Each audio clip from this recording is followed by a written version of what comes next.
चलिए स्टूडेंट्स, आज हम करेंगे क्लास 11th मैथ्स की एक्सरसाइज 10.1 का क्वेश्चन नंबर 6। क्वेश्चन में हमसे कहा गया है विदाउट यूजिंग पाइथागोरस थ्योरम, यानी कि हमने पाइथागोरस थ्योरम का यूज किए बिना ये शो करना है, ये दिखाना है कि ये जो पॉइंट्स हैं ये राइट एंगल्ड ट्राइंगल के वर्टिसेस होंगे। ठीक है, तो क्वेश्चन बहुत ही सिंपल है। क्वेश्चन में हमसे कहा गया है कि हमने पाइथागोरस थ्योरम का यूज नहीं करना है एंड ये दिखाना है कि ये जो पॉइंट्स हैं ये राइट एंगल ट्राइंगल के वर्टिसेस होंगे। ठीक है, तो चलिए सॉल्यूशन स्टार्ट करते हैं। चलिए हम इस पॉइंट को ए सपोज कर लेते हैं, इस पॉइंट को हम बी सपोज कर लेते हैं एंड इस पॉइंट को हम सी सपोज कर लेते हैं। ठीक है, तो लिखते हैं लेट ए जो है हमारा वो है 4,4, बी जो है वो हमारा है 3,5 एंड सी हमारा है -1, ठीक है।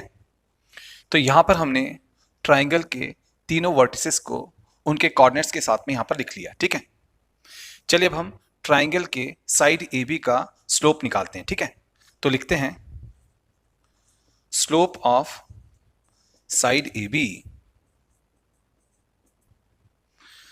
चलिए स्टूडेंट्स, हम साइड ए बी के स्लोप को m1 सपोज करते हैं। ठीक है, एंड जब भी हमारे पास में दो पॉइंट्स हमें गिवन होते हैं और उन पॉइंट से हमने लाइन का स्लोप निकालना होता है तो उसको निकालने का फॉर्मूला होता है y2 minus y1 upon x2 minus x1। ठीक है, अब जब हम साइड ए बी का स्लोप निकालने जाएंगे तो हम a के कोऑर्डिनेट्स को x1 y1 सपोज करेंगे एंड b के कोऑर्डिनेट्स को हम x2 y2 सपोज करेंगे। ठीक है, अब देखिए यहां पर हमारे पास में है y2 माइनस y1, y2 हमारा है 5, y1 हमारा है 4, तो y2 माइनस y1 हो जाएगा 5 माइनस 4। ठीक है, अब देखिए डिनोमिनेटर में है x2 माइनस x1, x2 हमारा है 3, x1 हमारा है 4, तो x2 माइनस x1 हो जाएगा 3 माइनस 4। अब देखिए 5 माइनस 4 होता है 1, 3 माइनस 4 होता है -1। ठीक है, जब हम 1 को -1 से डिवाइड करेंगे तो आएगा -1। तो यहां पर हमारे पास में slope of side A B जिसे हमने m1 माना है वो आ गया -1। ठीक है, चलिए अब हम साइड BC का स्लोप निकालेंगे। ठीक है, तो अब हम स्लोप ऑफ साइड BC निकालने जा रहे हैं। स्टूडेंट्स, हम साइड BC के स्लोप को m2 सपोज करेंगे। ठीक है, एंड दो पॉइंट्स हमें गिवन है, इनसे हमने लाइन का स्लोप निकालना है तो फॉर्मूला होगा y2 minus y1 upon x2 minus x1, है ना। अब जब हम BC का स्लोप निकालेंगे, साइड BC का स्लोप निकालेंगे तो B के कोऑर्डिनेट्स हमारे हो जाएंगे x1 y1 एंड C के कोऑर्डिनेट्स हमारे हो जाएंगे x2 y2, है ना।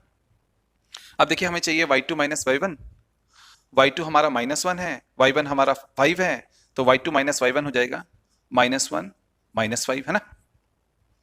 अब डिनोमिनेटर में है x2 माइनस x1, x2 हमारा -1 है, x1 हमारा 3 है, तो x2 माइनस x1 हो जाएगा -1 -3, है ना। अब देखिए -1 -5 हो जाएगा -6, -1 -3 हो जाएगा -4, माइनस से माइनस कैंसिल, 2 से 6 को डिवाइड करने पर आएगा 3, 2 से 4 को डिवाइड करने पर आएगा 2, तो ये हो जाएगा हमारा 3/2।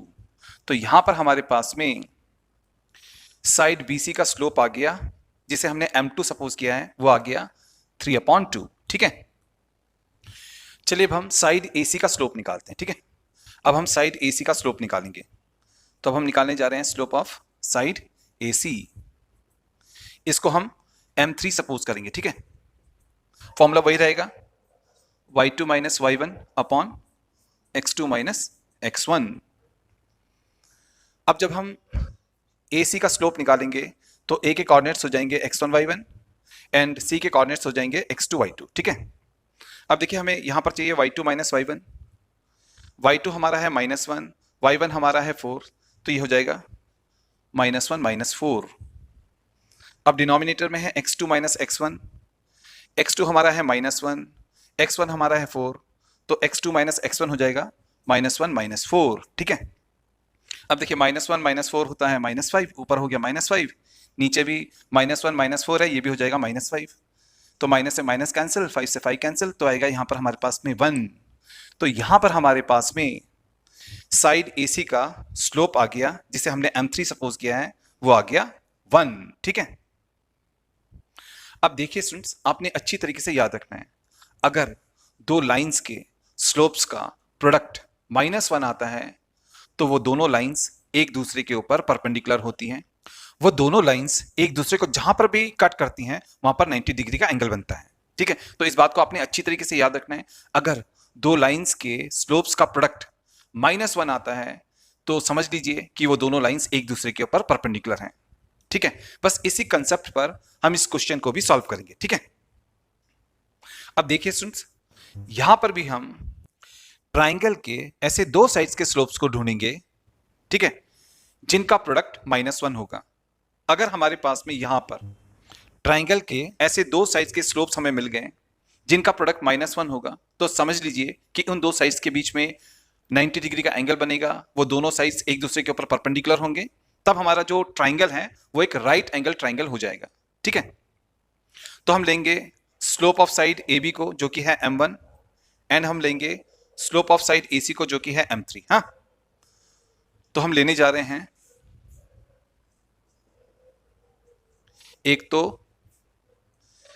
M1 को जो कि है -1, एंड हम लेने जा रहे हैं M3 को जो कि है 1।